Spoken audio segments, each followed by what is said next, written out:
Darwin. Les tables sont utilisées afin de catégoriser les différentes informations que vous souhaitez insérer sur un élément. Sachez que si vous utilisez Access, vous allez pouvoir ajouter ce qu'on appelle des relations entre vos tables pour lier les différentes données entre elles sans pour autant les avoir insérées toutes sur une même table. Nous allons par exemple commencer ici avec cette base de données où j'ai une table femme avec différentes informations, le numéro de couple, le nom, le prénom. J'ai la même chose ici pour la table homme, le principe étant de créer une base de données qui va lier un homme et une femme pour former un couple. Donc pour insérer des relations, je vais me rendre dans l'onglet outils de base de données et je clique ici sur le bouton de relations. Vous allez alors choisir dans un premier temps quelles sont les tables que vous souhaitez afficher. Ici je n'ai pas le choix, je n'ai que deux tables. Il me faut au moins deux tables bien évidemment pour effectuer une relation. Je double-clique donc sur femme pour l'afficher et je fais pareil pour homme. Je clique ensuite sur fermer. Nous avons alors ces deux tables qui apparaissent avec les différents champs qui sont proposés. Nous allons commencer par créer une relation qu'on appelle 1 à 1, c'est-à-dire qu'on va avoir à chaque fois une femme pour un homme, donc une information de la première table qui sera forcément liée qu'à une seule information de la seconde table, ce qui est le cas ici pour un couple. Donc, au niveau de la relation, il va nous falloir lier deux informations qui doivent correspondre. Ici, nous avons le numéro de couple pour la femme, le numéro de couple pour l'homme. Nous allons donc utiliser ce champ-là pour créer notre relation. Donc pour cela, je fais tout simplement un glisser-déposer de la première information vers la deuxième. Vous avez alors cette fenêtre qui apparaît qui va vous permettre de choisir un peu le type de relation que vous souhaitez. Donc tout d'abord, vous pouvez voir que nous avons une relation 1 à 1, ce qui veut dire que nous avons un homme avec une femme et pas plus. Vous allez pouvoir appliquer ce qu'on appelle l'intégrité référentielle. Ceci va vous permettre d'autoriser Access de vérifier à chaque fois que vous modifiez une donnée si celle-ci est toujours en rapport avec les informations de l'autre table. Donc le fait de l'appliquer permet d'activer en gros cette vérification.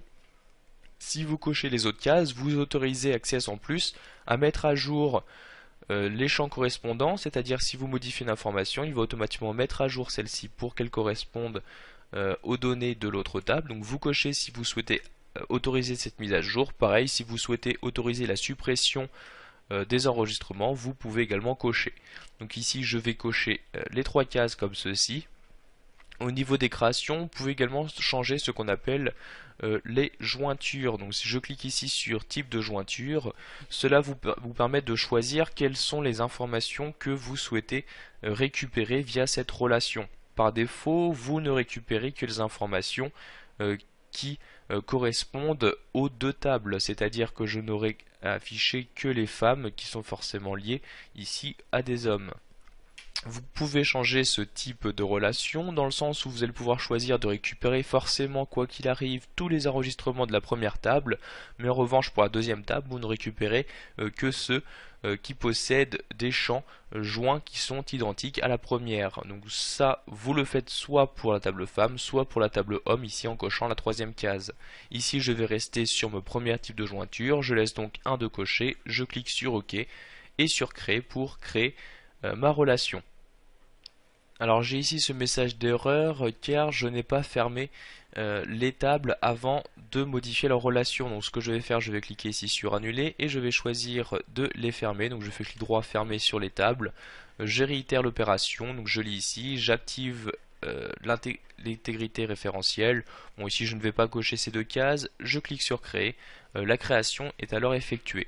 Sachez que si vous activez l'intégrité référentielle, vous aurez ici les numéros qui apparaissent, donc 1, 1, ce qui signifie que je suis bien dans une relation 1 à 1.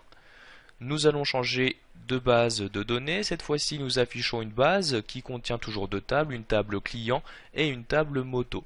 Cette fois-ci, nous allons voir une relation 1 à plusieurs, c'est-à-dire que pour un client, il pourra y avoir plusieurs motos, mais en revanche, de l'autre côté, ça ne va pas fonctionner dans le sens où une moto sera forcément liée qu'à un seul et unique client. Donc pareil ici, je ferme mes deux tables, je me rends dans outils de base de données, je clique sur relations. Donc j'affiche les deux tables en double-cliquant dessus, puis je clique sur fermer.